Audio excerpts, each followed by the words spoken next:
All right, ready? Equalizer sound brought to you by Pastor Matt Shore. Do you hear that? I heard Dory from Finding Nemo. No, it's like the whales. That's exactly what I heard. No. Wish I could speak whale. Okay, Hi everyone, I'm Mr. Matt. I'm Miss Gianna. And welcome back to our awesome announcements. Do you guys remember all the cool things we can do with our loaves and fishes dollars? Oh, I think I remember some of them, but I don't know if I know all of them. There are so many things that we can do. Well, next week is the Loaves and Fishes store, so I thought it would be cool if we talked about some of the neat things that we can do with our Loaves and Fishes money. Well, one of my favorite things to do with my Loaves and Fishes dollars is to buy Bibles for people in other countries. I think everyone should be able to read the Bible, so I like to help buy them a Bible in their own language so that everyone can read it. That's an awesome one. My favorite thing to do with them is to buy seeds for community gardens, because these gardens help provide food for different people across Canada who might not have money to buy all the food they need. Our Loaves and Fishes can help a lot of people. Do you remember how to earn them, Miss Gianna? I know it's your favorite thing to do. I do. Okay. But I think you should probably say them again just in case some of our friends forgot. Okay, so you can earn Loaves and Fishes dollars in 3 different ways. Number 1, bringing a new friend to church with you or invite them to watch with you online. Number 2, memorizing the Bible verse for the month and tell your leader or a grown-up in your house. And number 3, reading the Bible at least 3 times this week. Make sure to share that with a grown-up in your house or your leader today. And don't forget to bring your Loaves and Fishes dollars next week. And if you brought offering for our Compassion kids, Ulysses and Yuvia, did I say that right? You did. Yes! You should give that in right now. Because every little bit will help. And that's all we have right now. We'll see you guys next time for our awesome announcements. Bye. My name is Milana. And I'm Leanne, and we're so glad that you are here. Hey, Milana, are you up for playing a game right now? I'm always up for games. I love games. How do we play? Okay, it's nice and easy. See this pom-pom right here? You just need to follow this pom-pom with your eyes. Okay, it's under the middle cup right now. Okay, it's under the cup. Okay, and I'm going to move them around, okay? Okay. So, you're going to be able to do it? I think so. I mean, I don't know how I'm supposed to see it. Will it be lost? Well, it will kind of be lost, but let's see how good you are at finding it, okay? And our friends, you guys can play along too. Okay, ready? I'm a little nervous. Here we go. Okay. Ready? Yeah, okay. I'm watching.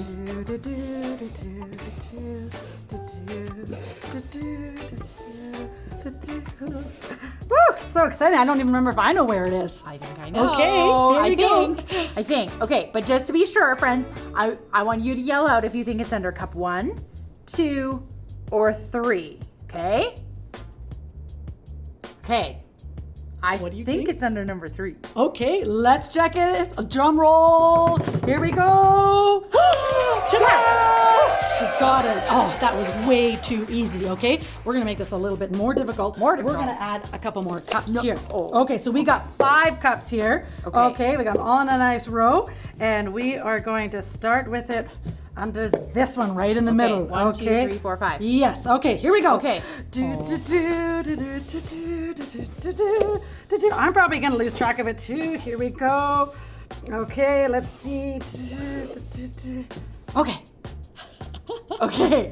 That one's a little bit harder, much harder. I'm not sure I actually know for sure where it is. So I need to take a vote from our friends. Okay, so I need you to call out what cup you think it's under. Okay, so we got 1, 2, 3, 4, or 5. Okay, call out the cup number that you think it's under. Ready? Okay. Which one? I think this is. Oh! You guys are so good at this! Okay, got it! Oh my goodness, I'm so impressed. You found the pom-pom. Yeah, it's like the pom-pom was never lost. For a second there, I thought it might be. And that reminds me of our Bible story today. A few things go missing in our story today. Missing? Mm-hmm. Oh, well, do they need help finding it? Because my friends and I, we know how to find lost things really well. Well, let's check it out, and then we can decide what needs to be found. Okay. Tax collectors and other people who were considered to be sinners often came to listen to Jesus teach. This made the Pharisees and teachers of religious law complain that he was hanging around with such sinful people, even eating with them. In response to the religious leaders' reaction, Jesus told the people a story about a shepherd and his flock of sheep.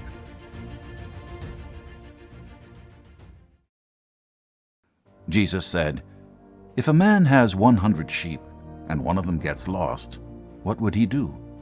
Wouldn't he leave the 99 others in the wilderness and go search for the one that is lost until he finds it? Once the shepherd finds his lost sheep, he's so happy that he puts it on his shoulders and carries it home. When he arrives, he calls together his friends and neighbors, saying, 'Rejoice with me, because I have found my lost sheep.'" Jesus explained to those who had come to listen to him that just as the shepherd rejoiced over finding his lost sheep, there is more joy in heaven over one lost person who turned away from sin and returns to God than over the 99 others who are righteous and never strayed. To make sure everyone understood his point, Jesus then went on to tell the group another story. Jesus said, "Suppose a woman has 10 silver coins and loses one. Wouldn't she light a lamp and sweep the entire house, searching carefully until she finds it? When the woman finally finds the lost coin, she calls in her friends and neighbors, saying, 'Rejoice with me, because I found my lost coin.'" Jesus explained the meaning of the story by telling the people that the kind of joy the woman felt when she found her lost coin is the same joy angels in the presence of God experience when even one person turns away from sin.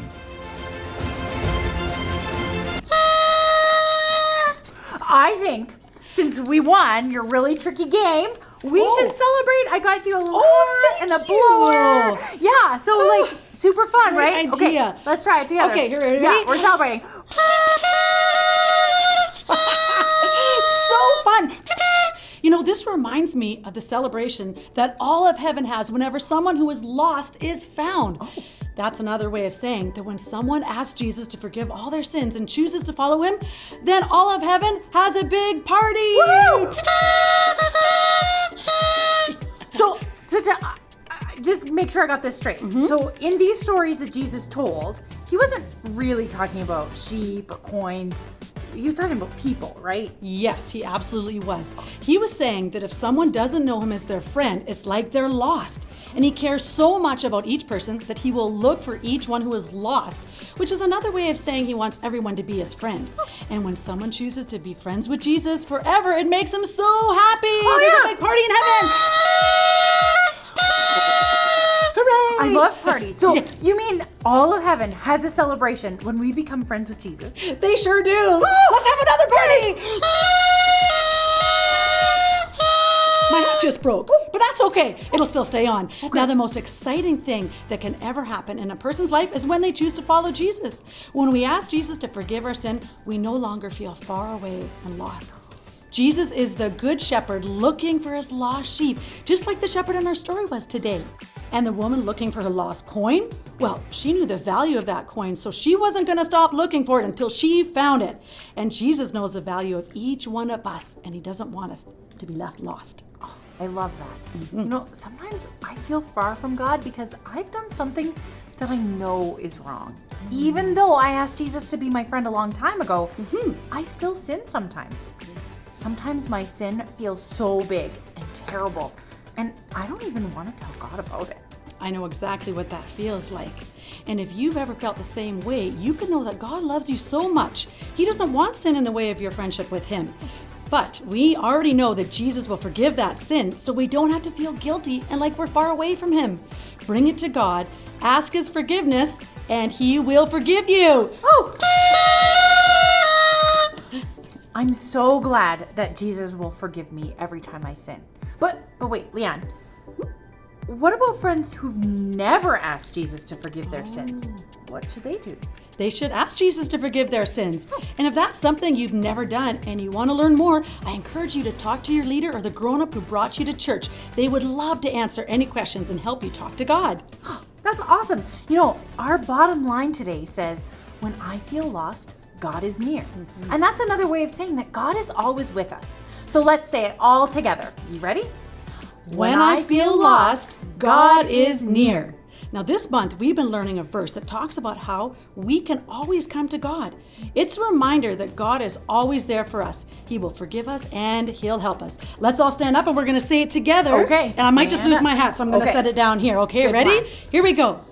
Let us then approach God's throne of grace with confidence, so that we may receive mercy and find grace to help us in our time of need. Hebrews 4:16. Great job. Let's try it once more, okay? Let's say nice and loudly. Oh, I love it. Confidently. Okay. Yes. Ready? Okay. Let us then approach God's throne of grace with confidence, so that we may receive mercy and find grace to help us in our time of need. Hebrews 4:16. So you can all go ahead and sit down. It sure has been fun looking for things that we lost today and remembering that when I feel lost, God is near. Thanks for joining us today, friends. We'll see you next time. Bye. Bye.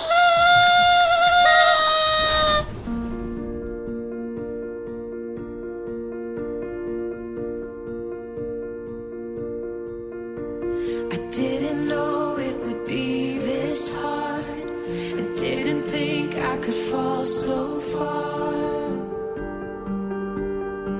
But here I am. How did I stray so far off course? How can I get back to the shore? Lord, here I am. And the waves are crashing all around. I need you, God, and I need you now. Rescue me. I can feel the water rising. Rescue me, Jesus. Rescue me, Lord, I'm in so deep and I feel powerless to save myself. Only you can be the help I need. Rescue me. I didn't know it would be this hard. I didn't think I could fall so far. But here I am. How did I stray so far off course? How can I get back to the shore? Lord, here I am. And the waves are crashing all around. I need you, God, and I need you now. Rescue me. I can feel the water rising. Rescue me, Jesus. Rescue me, Lord, I'm in so deep and I feel powerless to save myself. Only you can be the help I need. Rescue me.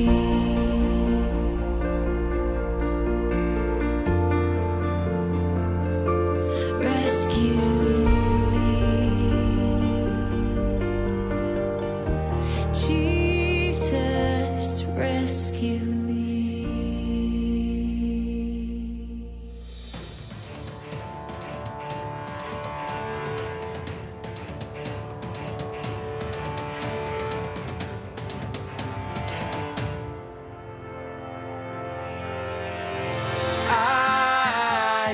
priceless treasure. God knows me, God hears me, God is my comfort. I am His, and there's nothing better. Forgiven and chosen forever. I am a treasure.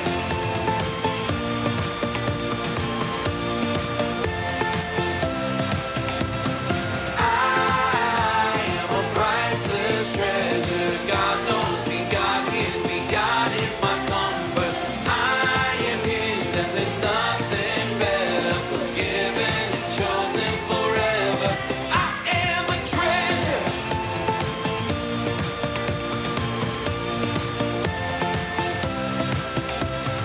I am a child of God. I know that I am loved. He hears me when I pray.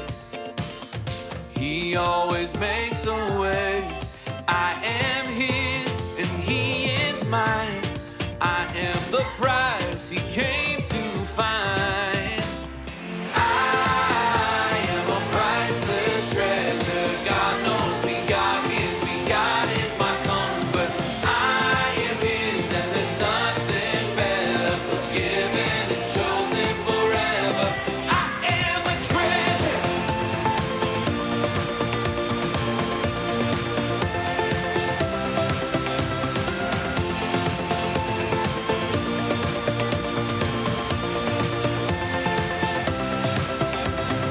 I am a child of God. I know that I am loved. He hears me when I pray. He always makes a way. I am His and He is mine. And I am the prize He came to find. I am a priceless treasure. God knows me, God hears me, God is my comfort. I am His, and there's nothing better.